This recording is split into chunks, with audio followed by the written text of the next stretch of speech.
After posting my latest Way of the Mister video titled Evidence and Change Part 1, someone playing for the other team posted a 5-point response, to which I responded dismissively, as the points in my opinion were simply examples of apologetic spin and lacking any real value, considering that my video was all about the mountains of evidence that should exist just based on the Bible itself. I was then accused of being afraid that my work was in vain because of fault finders like him, and then he defied me to respond to each of his truly brilliant points. So I thought, if I'm gonna respond, why not make a public spectacle of it here on video? So, point number 1. Brian, your concession that evidence of a deity ought to exist is indeed disingenuous if you demand proof of a supernatural being. This is a mere pretense of open-mindedness. Nothing that is deemed supernatural can possibly be demonstrated by means of the modern scientific method. You rightly say that evidence should be all around us, and I have, in a previous exchange, posited just that. A God made up of everything in nature. Your response was that it didn't do anything for you, or words to that effect. So his claim is that there is evidence of a supernatural being all around us. And that evidence is, wait, nature? I'm not sure what part of supernatural he thinks is covered by natural, but I think the definition here speaks for itself. Man is not evidence of Superman, nor are cuts evidence of supercuts, as my latest trim will attest.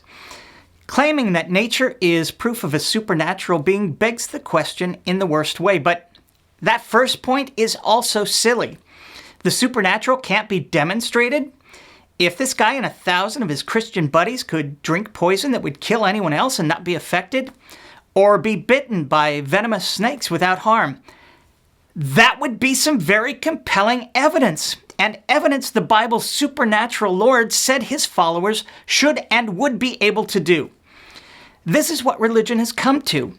They're outraged when people like me ask them to do the things that God said they'd be able to do. How dare we? Point number 2, the lack of evidence for contentions like Earth being 6,000 or 7,000 years old is based not on claims in the scriptures. For they never stated the age of the planet, only provided a chronicle which itself did not pretend to be complete, but an interpretation of it by admittedly fallible humans. One could just as dim-wittedly attempt to discredit evolution or relativity by testing the imperfect understanding of laymen. No, one couldn't. Science and religion can't be compared like that. Science is an ever-changing, provisional endeavor where our understanding is constantly changing based on new evidence. So, talking about our lack of understanding yesterday, layman or professional, in any given field means nothing, and in no way discredits the scientific endeavor. Science is always prepared to be wrong about any theory, however well established. Holy books, on the other hand, are supposed to be the word of an all-knowing, unchanging, all-powerful, perfect creator. And that perfection should flow in his communication to human beings because he has the foresight of being all-knowing. When he says that his followers will be able to drink poison, raise the dead, uproot trees, he knows how completely discrediting that will be when they can't, and could therefore have changed it before it became a problem. He either gives followers those powers, which should be a walk in the park for him, or he decides not to say something so absurd. When someone says they're talking to and for God, the standards have to be much higher. But the bigger point here is that if these holy books are always open to new understandings and interpretations as science discovers more about our world, then perhaps this guy's understanding, his current understanding of Scripture, is wrong too. Who knows? And maybe the next generation will have gotten it wrong as well, just as every previous Christian generation, according to this guy, got it wrong. At which point one has to ask, what exactly is the value of these holy books? Where is the transcendence? Finally, layman or so-called professional, no one demonstrably knows a fucking thing about God, his existence, his will, or his character. So there's really no difference between the layman and the professional. It's just a bunch of people with opinions about things of which they know and can demonstrate absolutely nothing.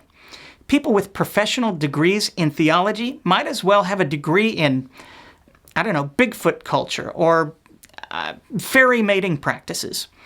When theologians actually do discover something, anything, beyond mere opinion, let me know.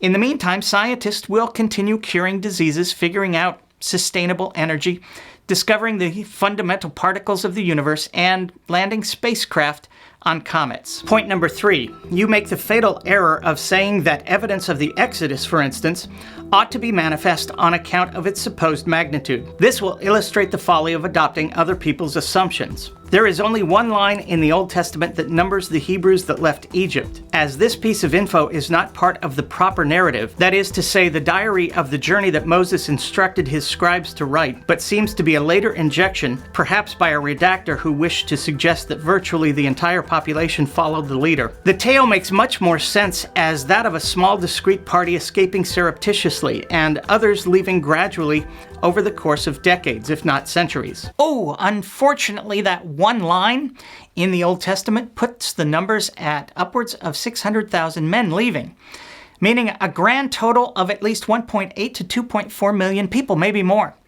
And that number of men leaving is actually mentioned twice, once in Exodus 12 and then once more as a precise figure of 603,000 in Numbers chapter 1.